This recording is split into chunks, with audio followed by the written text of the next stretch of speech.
All right, so we're going to move on to roll call. Chair Oscar Leeser. Now Vice Chair Cesar Blanco. Representative Chris Canales. Mayor Ramon Cano. Senator Joseph Cervantes. Representative Rudy Cruz. Aaron Chavarria. Representative Mary Gonzalez. Representative Cassandra Hernandez. Ivera Hernandez. Commissioner Holguín.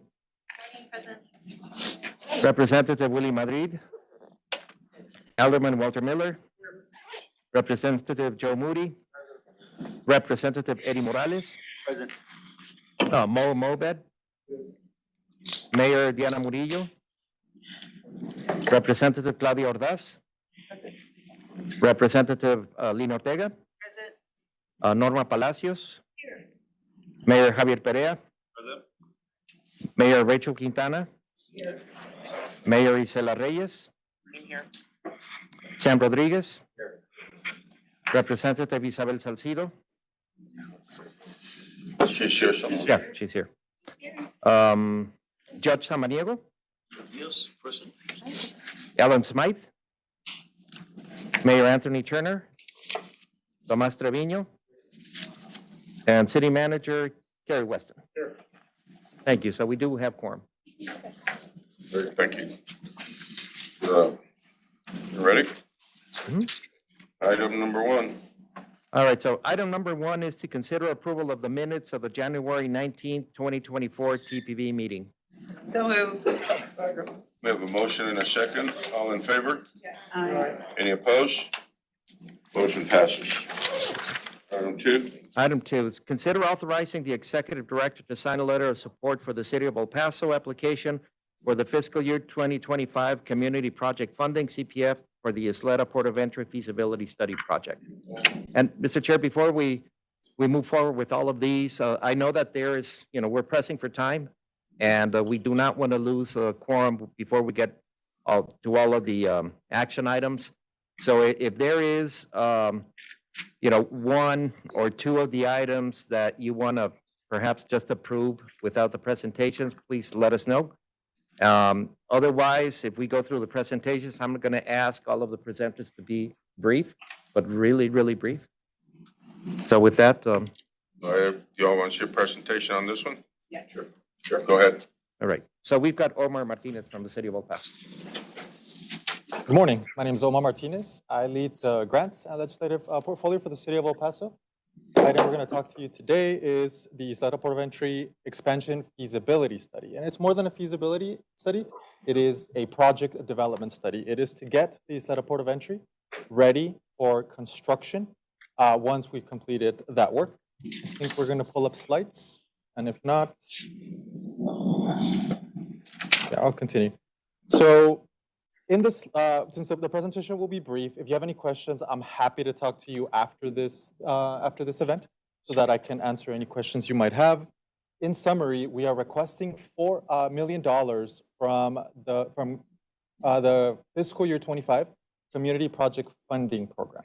This is what used to be known as earmarks, and the proposals haven't been announced yet. The funding is not available yet, but we're trying to get this as early as possible, because at the end of the day, we're only going to have 2 weeks to respond.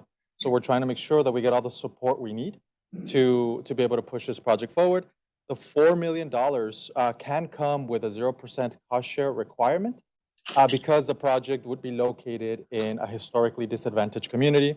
The scope of work includes planning, preliminary engineering, environmental, conceptual design, and various alternatives on what the Isleta Port of Entry could look like.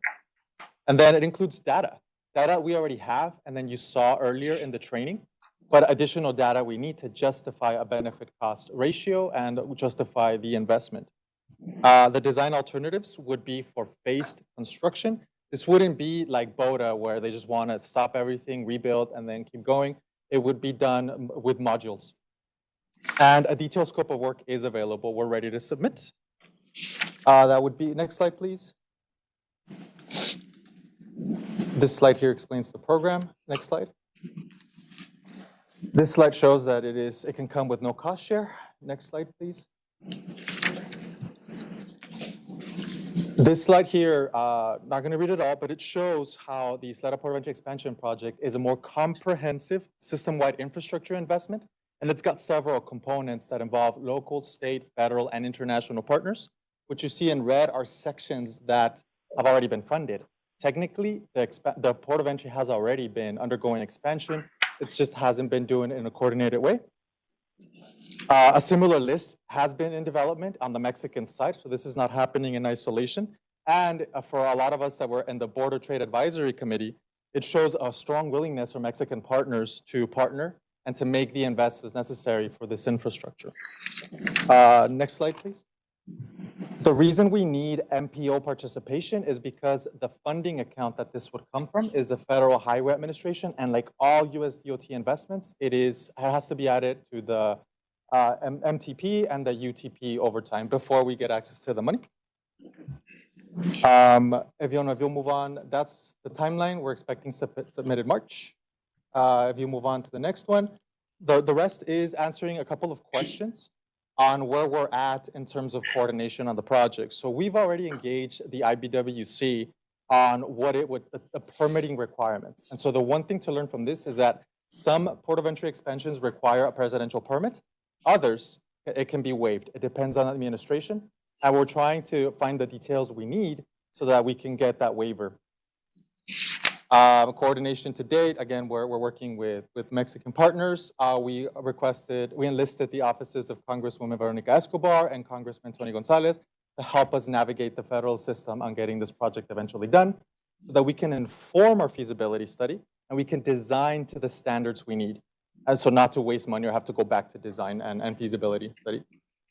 With that, the rest of the slides show pictures of the investments that have been done in the Port of Entry and where we're at in terms of development. It'll highlight like the different investments that were done that were highlighted in red. With that, happy to answer any questions regarding this project. Yes, ma'am. No question. Thank you for the presentation. I move to authorize the ED to sign the letter of support. Second. Any other questions? We have a motion and a second. All in favor? Aye. Any opposed? Motion passes. Right. Item 3. Thank you. So item 3 is consider authorizing the executive director to sign a letter of support for the City of El Paso application to the Climate Pollution Reduction Grant, CPRG Phase 2. Again, we have Nicole Farini ready to present, if that's what you all desire. Want a presentation? Sure. Yes, please. Good morning. Nicole Farini, Climate Sustainability Officer for the City of El Paso. I'm actually going to be extremely brief if we can get to the presentation. I'm not going to go through every slide in the interest of brevity, but I just want to remind you all that the City of El Paso has brought together the entire MSA, a series of partners through interlocal agreements, including the Metropolitan Planning Organization, to push forward a regional climate action plan. It is partially funded by the EPA under the Climate Pollution Reduction Grant. Keep going, please.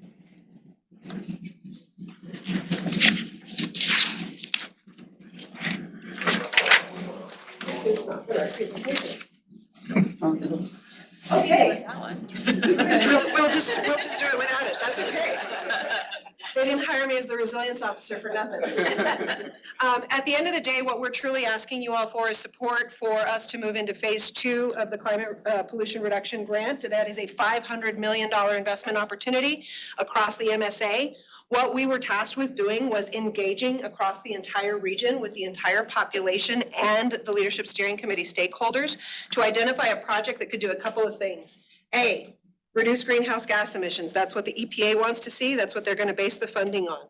But second and third, really only because of the funding requirements, I would say, is we really needed to create a project that was going to touch almost 1 million residents across this entire region from the Texas-New Mexico border all the way into Hudspeth County.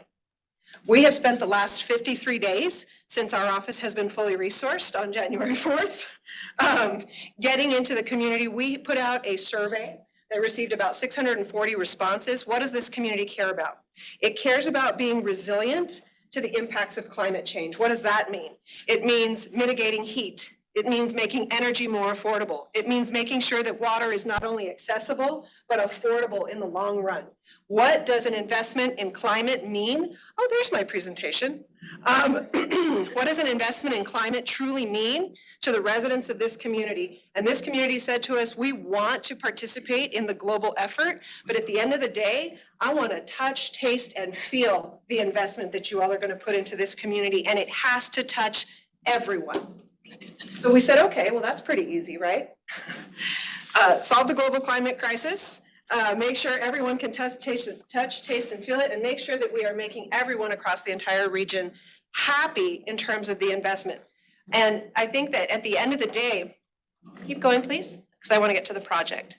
We did receive about 35 plus projects from stakeholder partners. We send out project intake forms to all city departments, all of our sister cities, all of our sister organizations. We received about 35 projects. Keep going, please. And those projects really, we analyzed the community feedback, we analyzed the projects, and we started to look at what are the potential measures that we are trying to invest in terms of that 500 million. Well, about 7 different categories: transportation, hence the reason I'm here this morning, carbon sequestration, energy generation, buildings, transportation and urban development, that's land use planning region-wide, food systems, and waste. At the end of the day, when we look at emissions and we do the calculations from a very high level, 2 sectors account for over half of the emissions in the entire area, and that is transportation and the built environment, right? Where we're building, how we're building, and how we're getting to and from those buildings. That is majorly what is impacting our emissions in the region. Next slide, please.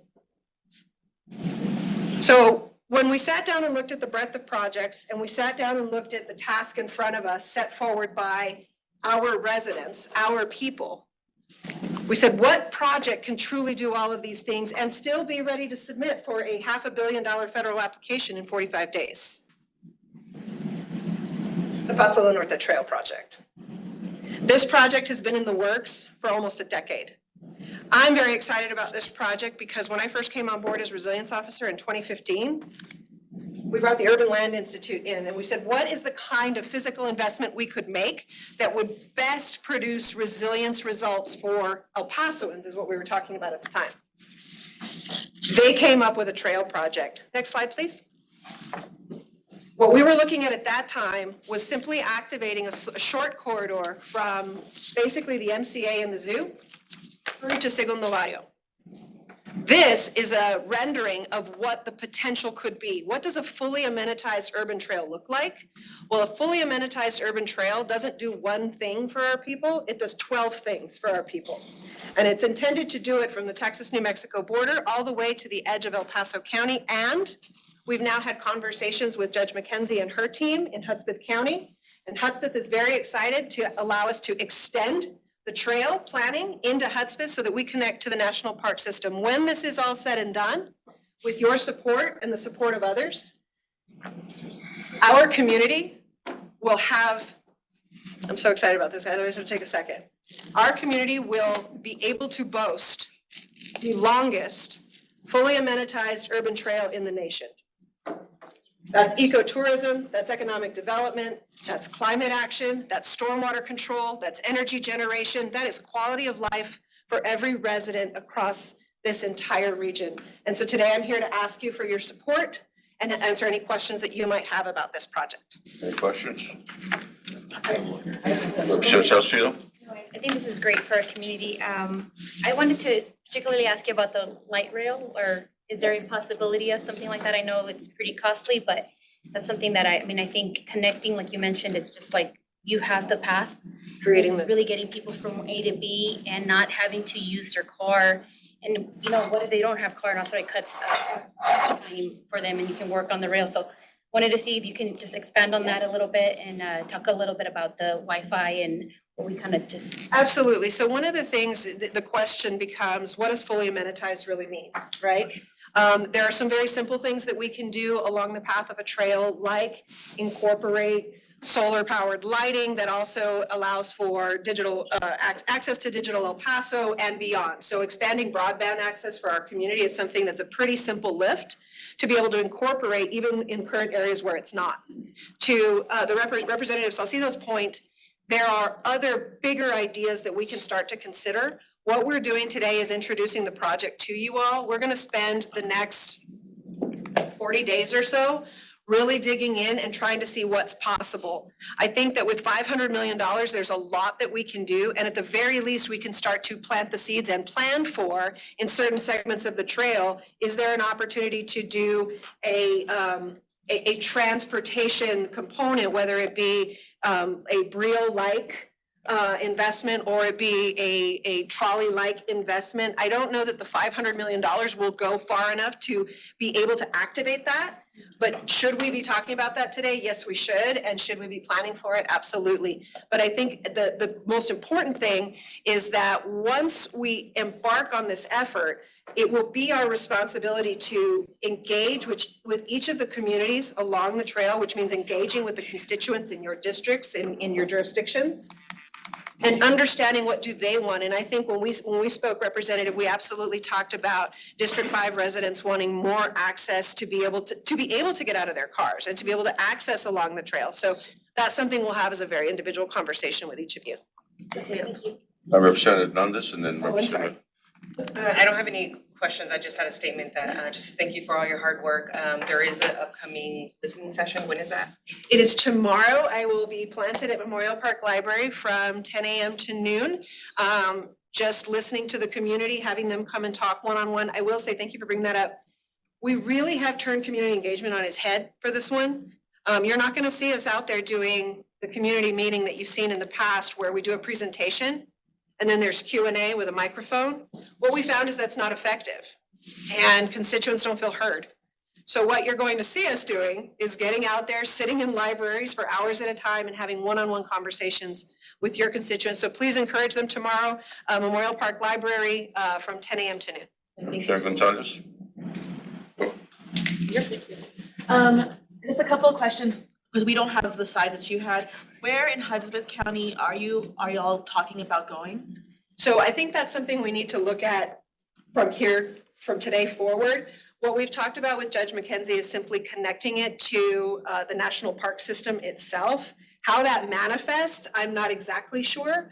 And so what we need to look at right now is where does the trail stop at the edge of El Paso County? And how in fact does that logically expand into Hudspeth? Those seem very far.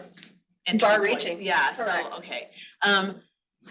Obviously supportive of trails, worked on trails a lot in the state legislature. I think the only thing I've heard is being really cognizant of, so for example, it was said this will be the largest urban trail. The trail will go into rural communities, and I think labeling it urban might allow for some rural communities, A, feel invisible in the trail project. I'm not saying you. Such good feedback though. And then B, I would say one of the concerns I've already heard from constituents is the idea of folks from the town coming into the rural part and maybe not understanding how to protect rural communities. So for example, I know that there were conversations about your irrigation canals. So things like that, like I think how we publicize it even now and talking about it, a multi-regional, urban, suburban, rural trail is important. Yeah. And also that's cognizant of Hudspeth County, which is not urban at all. Right. So I just want to be really supportive of the trail, but at the front end, really cognizant of there's very different issues from people who live in rural communities versus folks who live in urban communities who want all the other things that maybe we wouldn't want, like, or wouldn't connect with in the same way. Right, you're not gonna want us to come into a rural area and try to put in a trolley or something. Right, Right, and so, that's not what. and maybe we would, but I'm not saying yes or no, I Right. don't think that's my place. But I do think, I just wanna point out, like, I wanna bring everybody on board with this excitement for the trail, I think it's a beautiful idea. But I do think being cognizant of different needs for different communities, specifically when it could be sensitive, like irrigation canals. Absolutely. I mean, that is such fabulous feedback, and I know my team is here capturing some of that. I also want to take a moment to just say that we've got Jenna Renner here from the Paso Norte Health Foundation. We'll be working closely with PDN to sort of uncover and unpack some of the issues that they've already been looking at. But I love this idea that we need to think of it differently because it is going to extend further than we initially planned. So thank you for that. Senator Hernandez, I think I interrupted, I apologize you. The final comment I wanted to say was that kind of pointing, which was really great feedback, Representative Gonzalez, because there is like turf wars when it comes to like, what do you call urban, but we have 14 different entities that signed on, and could you Correct. just elaborate? Yeah, so the Leadership Steering Committee is the collective of 14 different governing entities. We have most of the municipalities in the entire territory. The only one I can think of right now that has not yet signed on is Del City. We sort of looped them in with Hudspeth County, but I think we're really working now to say, how do we get to that place to bring them on board? We also have the MPO, we have Hudspeth and El Paso County, as well as the Rio Grande Council of Governments. That was the final one. So yes, and we have been meeting regularly with these groups. The LSC is, I affectionately refer to it, the LSC has seen this proposal, and the LSC is very much in support of that effort. And the other thing that we really wanted to emphasize is that in looking at what the work that PDN has already done, in 2019 and 2020, all of these municipal bodies adopted, including the city of El Paso, adopted resolutions not only to support the trail, but to maintain and operate it once it's built. And I just also want to say that that's something we're considering.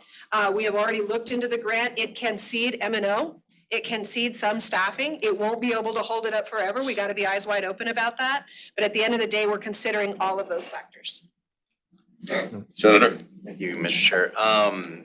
Which national parks are you looking at connecting to? That's a good question. We need to sit down and talk with Judge McKenzie and see what she's really interested in, what her constituency is interested in. I'm not as familiar as I should be, so we're going to be planning that. So the national, if we're talking about Guadalupe, that's in Culberson County. Right. So have we had conversations with Culberson County? We have not had conversations with Culberson only because the EPA grant dictated very specifically what our service territory was. But I think you bring up a really good point. The question came up around Doña Ana County, right? If we're going to be doing this, well, what should we be looking at? Well, I think we also need to be pragmatic. I think, that we don't want it to creep too far out. But I think as we start to go, what are the goals? What are we trying to achieve? When I say connect to the national park system, what does that achieve for us? Is that become an ecotourism component? Is that something that we feel is valuable? Is that something we want to plan for and build later? I think those are the conversations that happen between now and right around March 12th. March 12th is when we will be in front of the city council asking for their authorization as the program lead to be able to submit the grant. And so in that timeframe, if you want to engage, I would very much welcome meetings with you all or your constituencies so that we can get the feedback now. Happy to connect with Hudspeth and Culberson as well. Fabulous, thank you. Mr. Chair, if I could just add one thing from the MPO staff perspective, one of the concerns that we do have is that we make sure that we, incorporate the efforts that are already, happening, like, with the El Paso Health Foundation, that's one of the priority projects that the MPO has been funding and supporting, right? So we don't want to be stepping on each other. Quite contrary, we want to be, building together. So just from our perspective, we really need to see that collaboration and coordination with what's already been in the process, right, in the making. So with that, The Mr. only Chair. thing I'd like to say to that, Eduardo, is that was really initially, you all will remember when I was in front of you asking for the approval on the interlocal agreements. That is why an interlocal and not an MOU, that is why that was so necessary, is to commit us all to that collaboration formally and not just verbally. So thank you for bringing that up. If we have no other questions, do we have a motion? Motion. Second? We have a motion and a second. All in favor? Any nays? Motion passes. Item number 4, thank you, ma'am. Very good job. I know you probably still needed another hour. You get so excited and hooked up. I get very excited. I try to make it entertaining. Thank you. All right, moving on to item number 4 is consider authorizing the executive director to sign a letter of support for the City of El Paso application for the fiscal year 2025 CPF program for the George Perry Phase 2 project. Again, we have Omar, if you want to hear that. Want a presentation? See? He woke up, so yes. Thank you. Again, Omar Martinez with the City of El Paso. This is a simple application. This is an extension to George Perry. This is where the Advanced Manufacturing District is at, all the Build Back Better and National Science Fund, NSF innovations engines. Investments are going to be placed. We're asking for money to extend the road roughly about a mile with just the road and then utilities, water in particular. So water, wastewater, stormwater. And that is the direct request. Because it is going to be part of Federal Highway Administration as the authority, we need to get MPO approval, submitted along with the application, also with Congresswoman Veronica Escobar as a community project funding request. Historically, the City of El Paso has received more than one selection for community project funding. This is our second priority project. With that, I'm happy to answer any questions. Any questions? Second. We have a motion and a second. All in favor? Any nays? Motion passes. Thank you, Omar. All right, item number 5 was consider authorizing the executive director to sign a letter of support for the joint City of El Paso Chamber National Park Service Rivers, Trails, and Conservation Assistance Program for the Mission Trail Development Alliance. And today we have Andrea Hutchins from the Chamber for the presentation.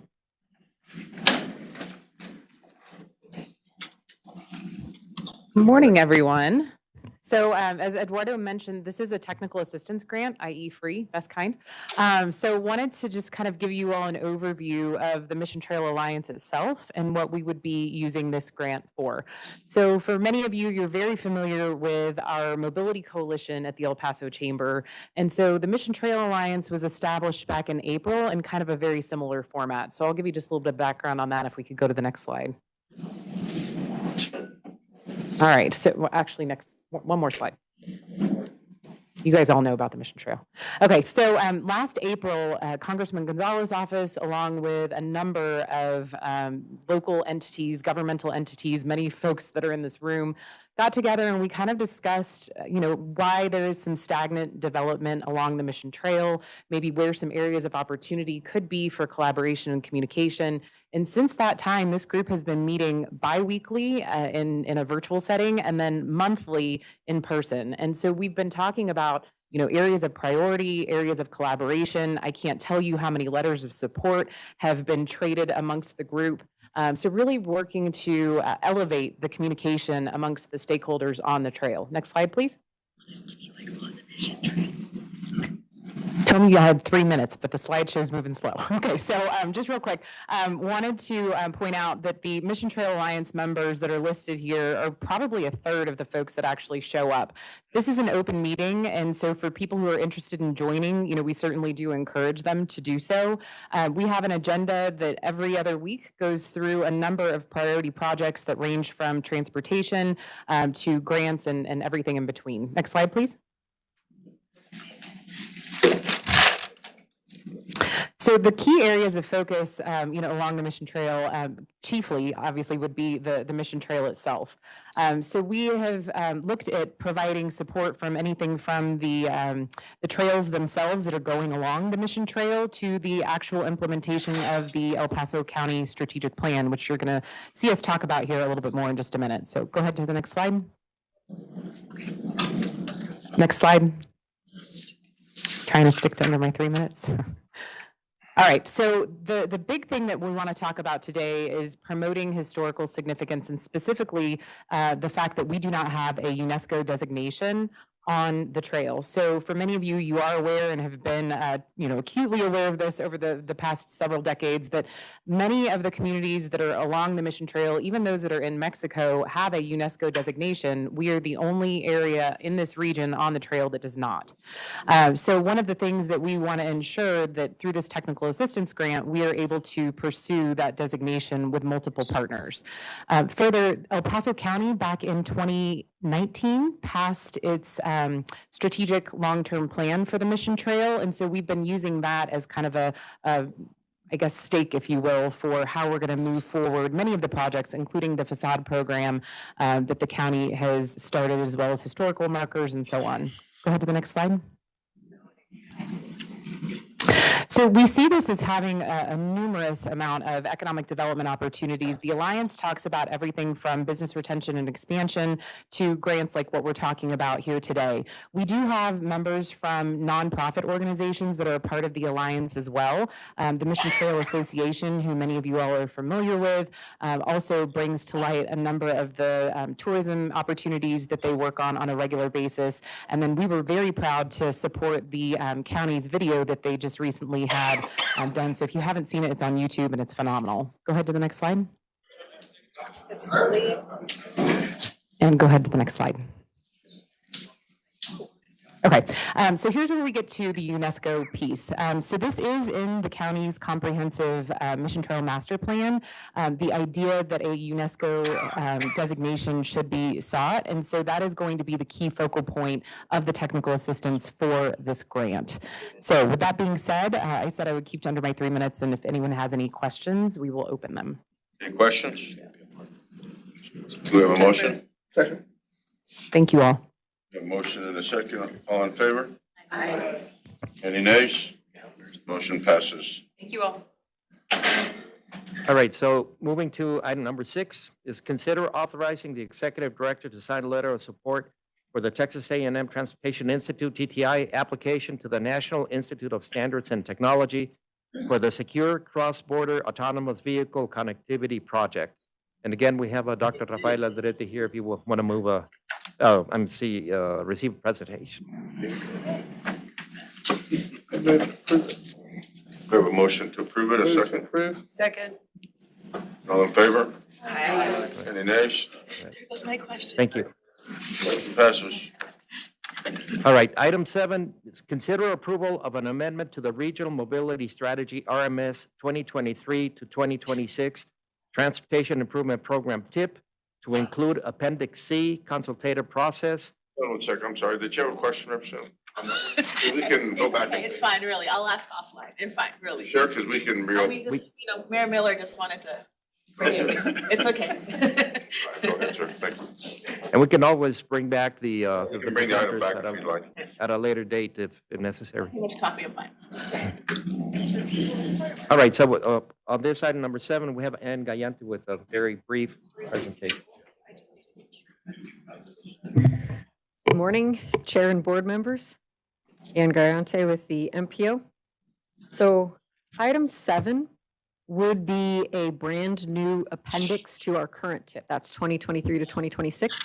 This is proposed to be added at the request of FHWA, and its purpose is to document the collaborative stakeholder engagement that we have done in the past several MPO planning documents. So this would be RMS 2020, RMS 2050, and the last 2 TIPs that have been completed. There's a similar appendix in the proposed 25 to 28 TIP. And so the item today is just to ask for your approval for us to add this document, or this appendix. To approve.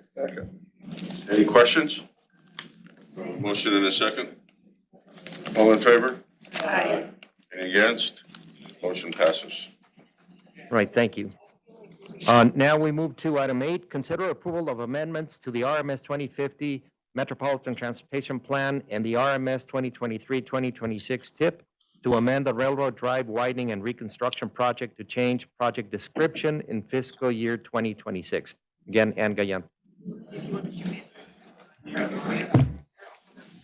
So for this item, the purpose of the amendment is to add language to the project description that references already existing elements within the project. So there were already non-motorized transportation elements in this project. This is simply adding them to the description itself because it's going to make it clearer that it's eligible for some potential funding.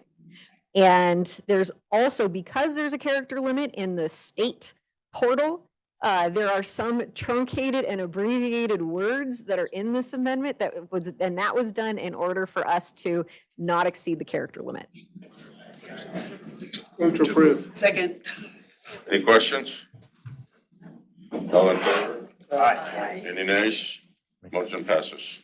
Mr. Chair, on that item, just to say that not only with this project, but we're looking at multiple other projects that by identifying specific elements that are related to active transportation, like hike and bike trails and so on, we can clearly make those elements eligible for some of the new funding categories. So that was, it's a fairly simple amendment, but it opens up a lot of new funding opportunities. All right, so moving on then to item number 9.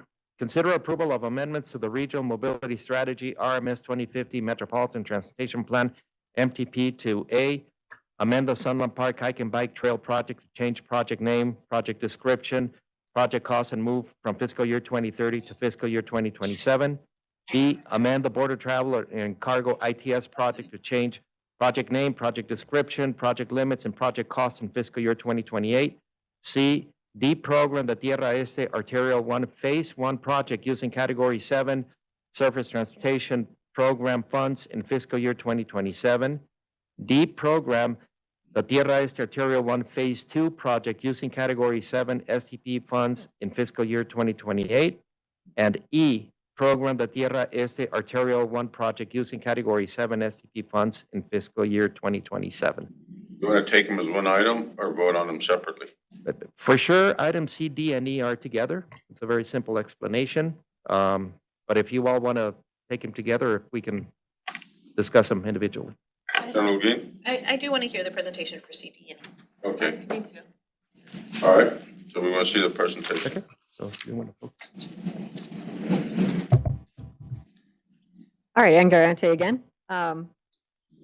So the purpose of this amendment is going to be very similar to one that you saw, I believe, last meeting that concerned the projects in the new proposed TIP 2025 to 2028 that had some changes that needed to be reflected in the current TIP because they were in fiscal years 2025 and 2026. This is an equivalent endeavor, but it's for the latter 2 years of that amendment. So these items, because they're not in the current TIP, they weren't included, but they are in the current MTP, RMS 2050. So we do need to amend that document for consistency for these items. So that's in a nutshell. So the presentation does have information for each of these items individually. So this one, or the Tierra Este one is sort of the most complicated of these endeavors because in addition to ensuring that we carry through the amendment to for consistency with the new TIP, we're also taking 2 phases of the project and we're combining it into 1 phase. And the easiest way to do this with all the logistics involved is just to deprogram the 2 phases and bring it back as 1 project with 1 phase. So that is what that does. And the next slide, please. Can we pause there? Oh, sure. Obviously Arterial 1 has lots of questions around it still. So phase 1 and phase 2, by combining, I guess my question is by combining it, if phase 1 was okay or phase 2 was okay, but then phase 1 had some problems, does it now put the whole project in jeopardy, or should we maybe keep them separate in the reprogramming of putting them all in the same fiscal year? Like, I understand for complexity reasons for y'all, but I worry about one part getting stuck and then the other parts hurting the whole thing. That's something that it's a different it's a different project first and foremost. Yeah, if I could. This is referring to Tierra Este, which is a county project roughly between the city limits of El Paso and Horizon City. At some point, it was described as well as Arterial 1, but it is not the same Arterial 1 as the one that we're helping the city of Socorro and working with Sanelli and all that, which is, south of I-10. Right? So this is a separate one. So apologies for that, but we're also trying to clean up at some point, both of them were Arterial 1. Let's call everything Arterial 1 and it'll be fun. But in general, with the hang up, for if it hits some sort of a snag, we would handle it the same way as we would handle any other any other project, which is that at the time that it became necessary, if the amendment was something that required an updating of our documents, something moved year, something moved cost, et cetera, we have kind of different amendments based on the severity of what needs to be changed. So, And is there any change to the funding amounts by combining the two phases into one? No. This is just because the way we have it programmed was a little confusing, and TxDOT did request that we simplify it just to make it easier for folks to understand what's happening. And the reason is that it's such a big project that it exceeded our 1 year allocations of category 7, right? So we have to split it artificially into 2.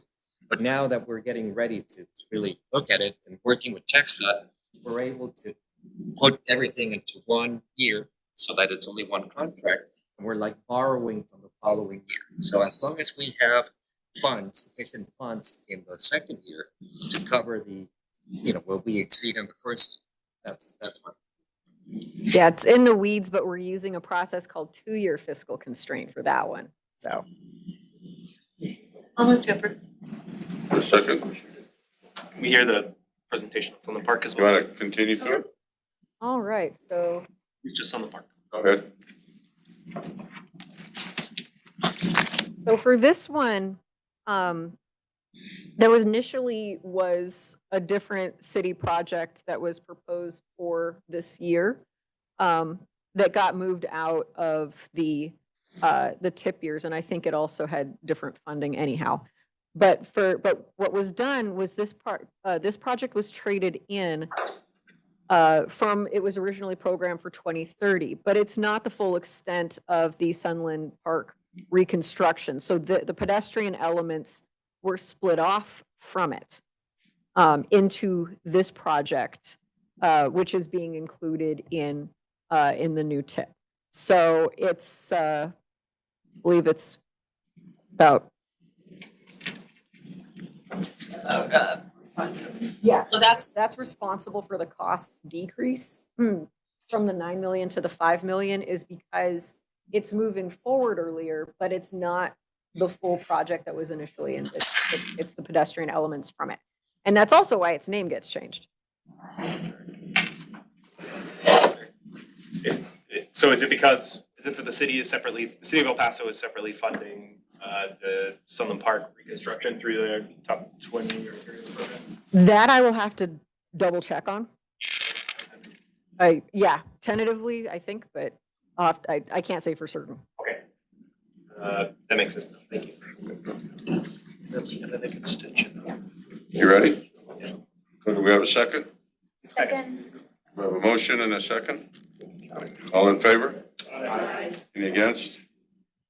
Motion passes.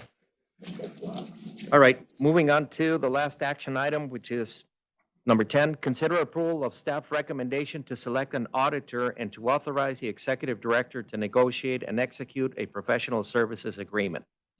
So with this, we have Ms. Rhonda Easter from the City of El Paso Purchasing Department that assisted us with this procurement. But just to give you a brief background, if you recall, when the El Paso MPO and the City of El Paso, when we revised our operational agreement last year, one of the things that came out was the need for the El Paso MPO to have its own annual audit instead of being part of the city's audit. So as a result of that, we went out and procured services for an auditor. We went through the process, and we are able to recommend to the board the selection of a company. Who will the auditor report to once the audit is complete? Will it report to the board or to Yes. who he's auditing? Yes. So, of course, we will be working with them so that they finalize that. Now, the answer is yes to the board. However, these audits, have to follow the very complicated federal process and making sure that we meet with all. And these audits are submitted to the federal government. I forget what the name of the group is of federal depository, but it's all in the federal regulations. But at the end of the day, the audits come back to the board, and just like any other MPO document, come to the board to get approved. Thank you. Any questions? Do I hear a motion? Approve. Do we hear a second? Second. We have a motion and a second to approve. All in favor? Aye. Any against? Motion passes. Great, thank you.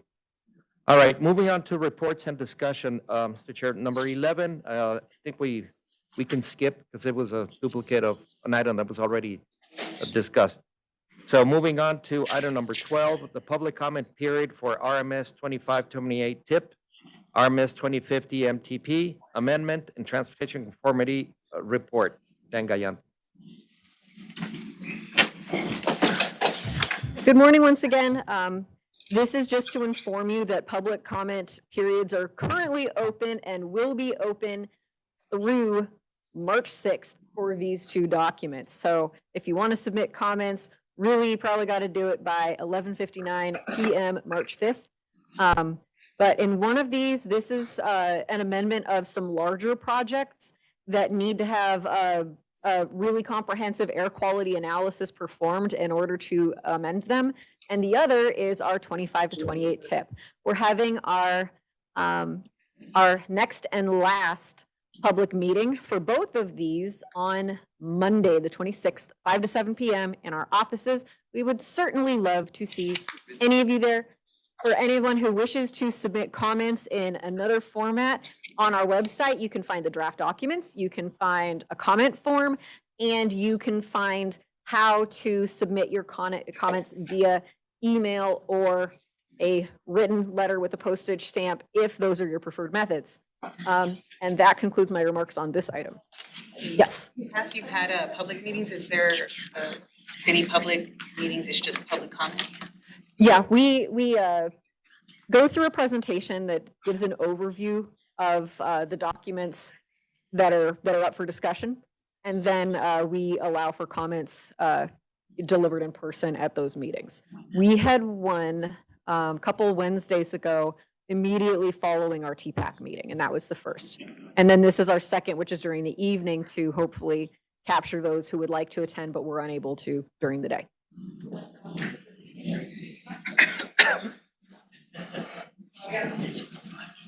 All right. So no more questions. Moving on to item 13, which is a New Mexico DOT Transportation Project Fund fiscal year 2025 project call. Again with Dan Gayan. So for those New Mexico entities interested and eligible, this is the project call for transportation projects for New Mexico.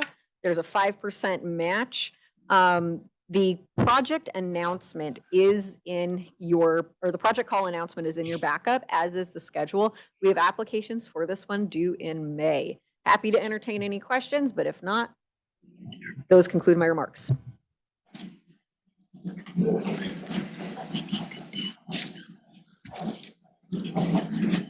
All right, I'm just making sure we don't lose form here. We don't need one. No action item. No action yet. I believe we did lose quorum, but I think we're okay. I think we just need to note it, right? That's right. Okay. That's right. All right. So then moving on to item number 14, which is a draft fiscal year 2025 Unified Transportation Program. We got quorum again. Oh, good. For a minute. If you can pull up the slides. So I'll make this, pretty short. In your backup information, we included the presentation that was provided to the Texas Transportation Commission meeting in January. This is where TxDOT staff presented the draft numbers at the state level, at the overall state level for the fiscal year 25 UTP. We're going to go pretty quickly through the slides. Go on, please.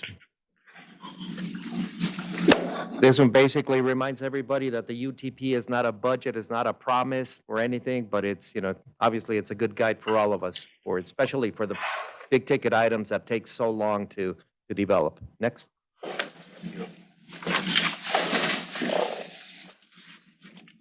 Go on to the next. Well, a lot of stuff about the process and all that. Next. So here's important on the timeline. So really, the UTP cycle begins in September, which is a month after the UTP is approved, which is in August.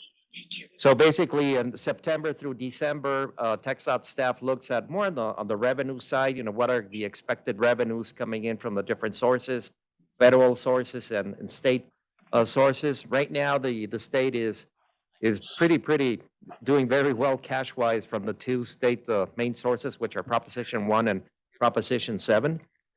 And then in January, which was last month, they presented sort of like the overall size and how they're going to be distributing all of these revenues into the different funding categories of the UTP, which are categories 1 through 12.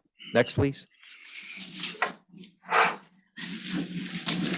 Here they're showing as how the 25 will compare to the 24, our current fiscal year 24 UTP.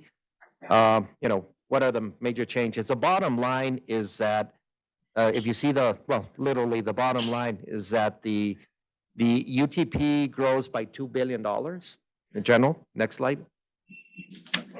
And you will see that the including Category 3, which are local sources, but it grew from 100 billion to 102 billion dollars. That's billion with a B. I mean, it's the growth of the UTP in the last 5-7 years has been astronomical. Next, please. And this is how the staff proposes to distribute the total amount that you see there, the $102 billion, between the 12 funding categories that we're all aware of that we use, right?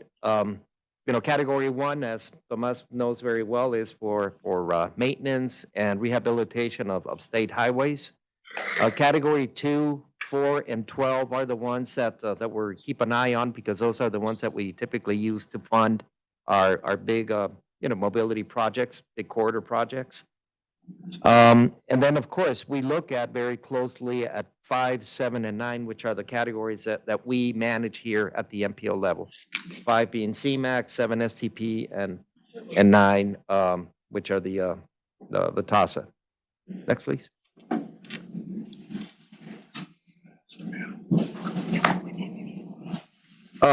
Again, this is a TxDOT presentation to the commission. Looking at the different performance measures and how they relate to funding. I'm not really sure I fully understand all that or if I believe that, but go next. And then, of course, safety is TxDOT's #1 priority, right, Tomas? Yes, sir. And so they have a way of evaluating how, for each project funded with each individual category, there's a safety element in it. So they are extracting the, sort of like the safety component of each to show that safety is a priority. Next. So this is a timeline moving on between now and August, when the commission is required by law to approve the UTP. So in January, they presented the draft. In February and March is really when the sausage is made, so you have already the revenue side, but then on the cost side, all the districts, and especially the districts, submit their projects. They go at the state level into a statewide evaluation process. And Tomas, chime in if I'm misstating or if you need to clarify anything. But at the end of the day, they are looking at the statewide priorities and matching projects with the funding available, right? So all that happens as we speak, happening now in February, March, April. But in June is when the TxDOT administration presents the draft UTP to the commission, right? So it's already, most of the work is done already, but the process continues by initiating the formal public comment period. So the commission receives a draft, then they open a comment period that goes roughly through the month of July. It ends in early August, And then TxDOT administration and TxDOT staff, they go in, they, based on the comments that they receive, they prepare the final version of the UTP, which is what the commission has to adopt in August. So as we have discussed here many times, it is important for us to be in front of and having the discussions with the administration and to get in front of the Texas Transportation Commission to make sure that they know what our priorities are, that we need their help. And at the same time, we're trying to work together with them in partnerships so that we can get our priority projects funded. As a segue to the next step, I was there in Austin yesterday, Wednesday and Thursday for a workshop that the commission had, and then the commission meeting on Thursday, again, advocating for El Paso. Representative Moody was there, also offering comments, and by the way, he did a great job with his remarks. So with that, if you have any additional questions on the UTP, happy to answer them. Any questions? When will we have district-wide specifics, sort of thing? Well, a lot of it depends on exactly, what they select. But those, What was the question? When will that information come out? well, there'll be the draft, will be out in June. In June? It'll be, okay, that's when we'll see the local numbers and stuff. Anyone else? No more questions? All right. Thank you. So then that moves us to the final, which is the Executive Director Report. So the Board of Trade Advisory Committee meeting, we collectively, all of us hosted it here in El Paso. It was a great event. It was really nice. Kudos to the chamber that put together the reception the night before, and thanks to the sponsors, the county, the city, the El Paso Community Foundation, and several others on the private sector, sponsored it. It was a great showing. The meeting the following day was also great. I think we broke a record in terms of attendance.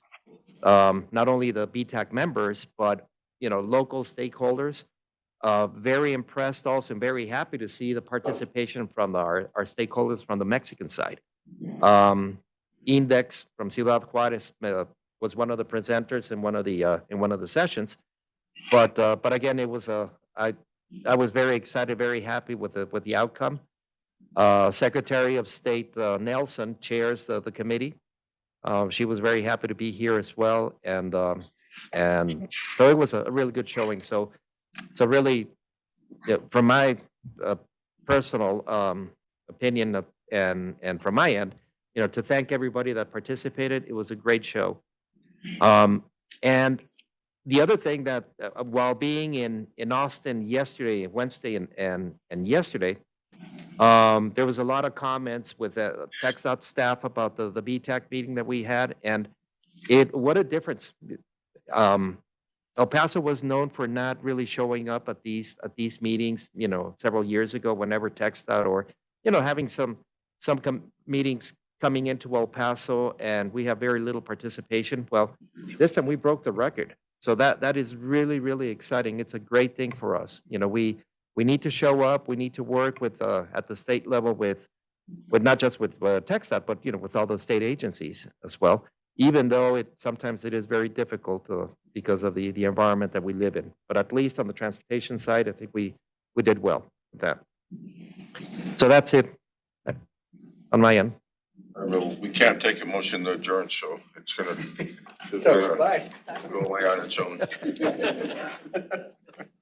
All right. There. Thank you.